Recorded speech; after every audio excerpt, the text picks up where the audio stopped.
Hi there, this is Physio Paul, back again with the third video of electrocardiography. On the second video of electrocardiography, we discussed about Hexa axial reference system in brief, alongside the definitions of E.C.G leads, right and left axis deviation etc. In this third video on E.C.G, we will discuss about definition of axis, right axis deviation in E.C.G and medical conditions which initiate such deflection.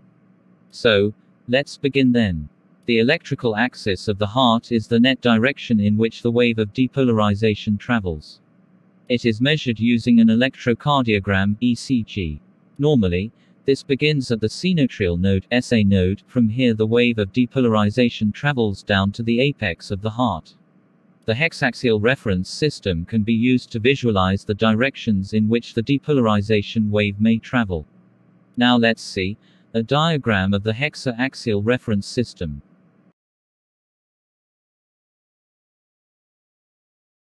On a hexaxial diagram, if the electrical axis falls between the values of -30 degrees to +90 degrees, this is considered normal.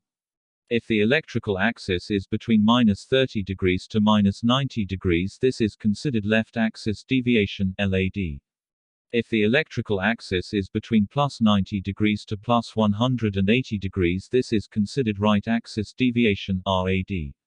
RAD is an E.C.G finding that arises either as an anatomically normal variant or an indicator of underlying pathology. Signs, symptoms and risk factors.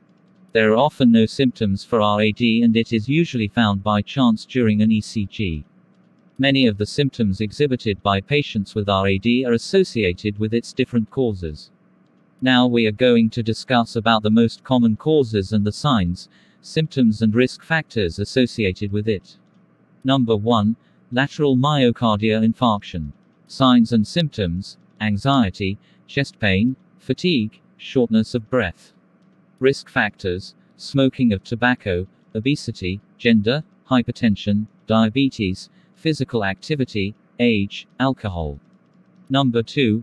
Right ventricular hypertrophy. Signs of symptoms: shortness of breath, dizziness, fainting. Risk factors: chronic lung disease, COPD, pulmonary hypertension, mitral stenosis, pulmonary embolism, congenital heart disease, arrhythmogenic right ventricle cardiomyopathy. Number 3. Fascicular block. Signs and symptoms: lightheadedness, fainting, palpitations. Risk factors: hereditary bundle branch block. Number 4. Pre-excitation syndromes. Signs and symptoms: asymptomatic. Risk factors: Wolff-Parkinson-White syndrome. In this syndrome, an extra electrical pathway causes a rapid heartbeat. The extra electrical pathway in Wolff-Parkinson-White syndrome appears between the heart's upper and lower chambers and is present at birth. There are also other causes of right axis deviation. Signs and symptoms of those are variable. Risk factors for those causes include ectopic ventricular beats, drug toxicity, example gratia, tricyclic antidepressants, and hyperkalemia. Causes of right axis deviation. Now, we are going to discuss about the causes of right axis deviation. So let's start now. Number 1. Left posterior fascicular block. Blockage of the left posterior fascicle would lead to activation of the anterior portion of the left ventricle, followed by activation of the rest of the ventricle in a superior to inferior direction, and directed towards the right. This would lead to right axis deviation findings on an E.C.G. Bifascicular block is a combination of right bundle branch block and either left anterior fascicular block or left posterior fascicular block. Conduction to the ventricle would therefore be via the remaining fascicle. The E.C.G will show typical features of RBBB plus either left or right axis deviation. Number 2. Lateral myocardial infarction. The lateral wall of the left ventricle is supplied by branches of the left anterior descending LAD and left circumflex LCX arteries.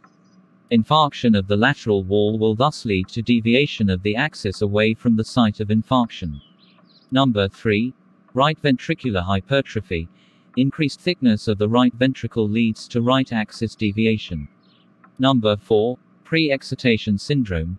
Pre-excitation refers to early activation of the ventricles due to impulses bypassing the AV node via an accessory pathway. Accessory pathways are abnormal conduction pathways formed during cardiac development. An example of pre-excitation syndromes is Wolff-Parkinson-White syndrome. Here, the presence of a left lateral accessory pathway leads to right axis deviation.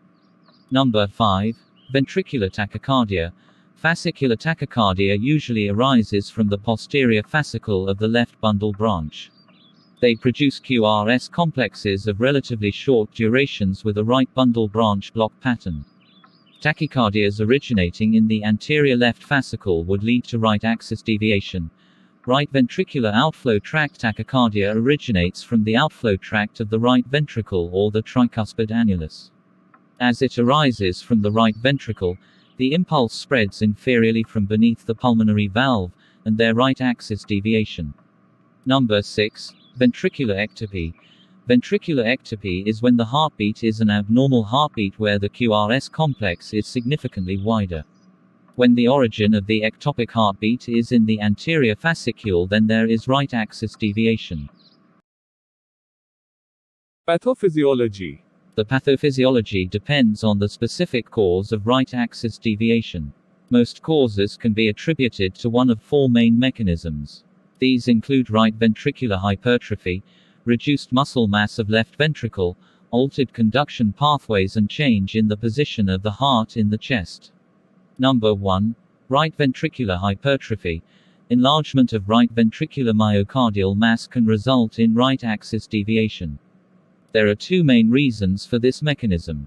Firstly, more muscle mass will result in greater amplitude of depolarization of that side of the heart. Secondly, depolarization of the heart will be slower through the right ventricle relative to the left, and therefore the effects of the right ventricle on the axis of the heart will be dominant. Number 2. Left ventricular atrophy.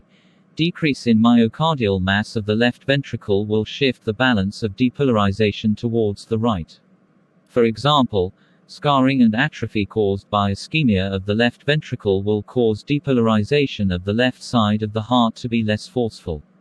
Hence, depolarization of the right ventricle will be greater in amplitude than left, shifting the axis to the right.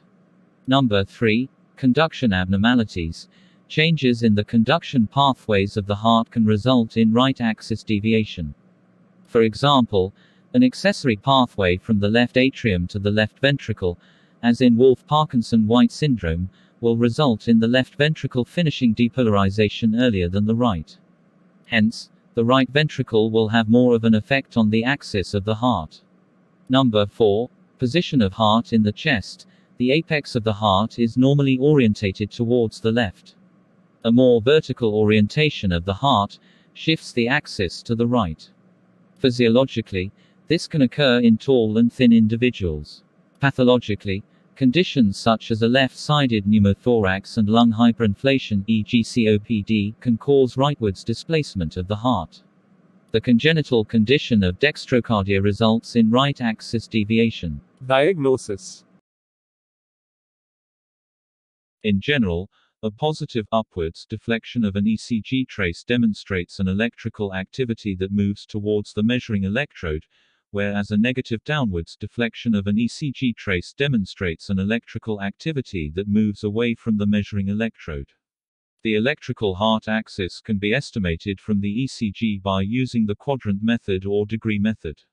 One quadrant method, leads I and 2 are usually observed. If lead I is positive, translating to 0 degrees on the hexaxial reference system, and lead 2 is positive, translating to 60 degrees, the electrical heart axis is estimated to fall in the left lower quadrant within the normal range.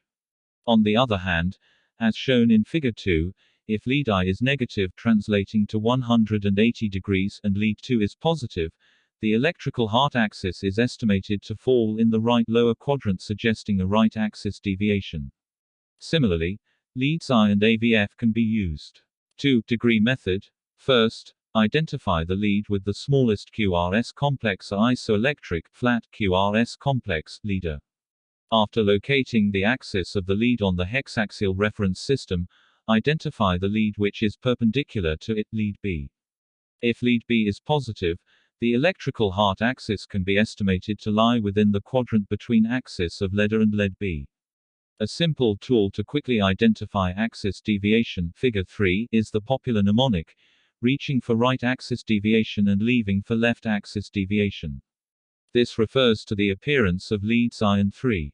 If the QRS complex is negative in lead I and positive in lead 3, the QRS complexes appear to be reaching to touch each other.